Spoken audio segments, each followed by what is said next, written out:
Дорогие друзья, сегодня столица гостеприимного солнечного Туркменистана переживает волнующие дни. Почему? Потому что здесь собрались представители стран сотрудничества независимых государств для того, чтобы провести заседание Совета министров иностранных дел, а завтра заседание Совета глав государств. Гости уже прибыли, наслаждаются красотой Ашхабада. И я с удовлетворением хочу сказать, что наряду с традиционным гостеприимством каждый раз мы встречаем в Ашхабаде новые здания, красивые улицы, новые спортивные и культурные сооружения. И это, конечно, нас не может не радовать. Почему? Потому что здесь собрались друзья туркменского народа, соседи, и с единой мыслью сохранить и укрепить наши дружеские связи, добрососедские отношения и обсудить и подписать документы, которые бы укрепляли наше сотрудничество и взаимодействие.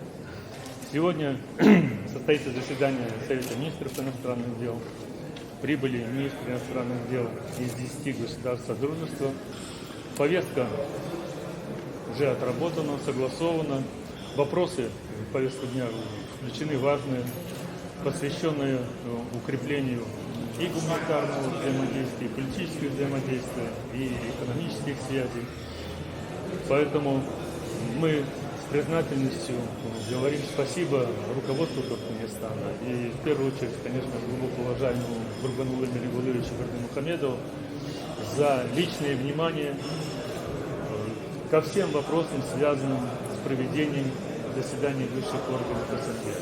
Благодаря этому вниманию, тщательной подготовке, все проходит планово, и мы глубоко убеждены, что все вопросы будут обсуждены, приняты соответствующие решения, и все пройдет благополучно в интересах наших народов и наших стран.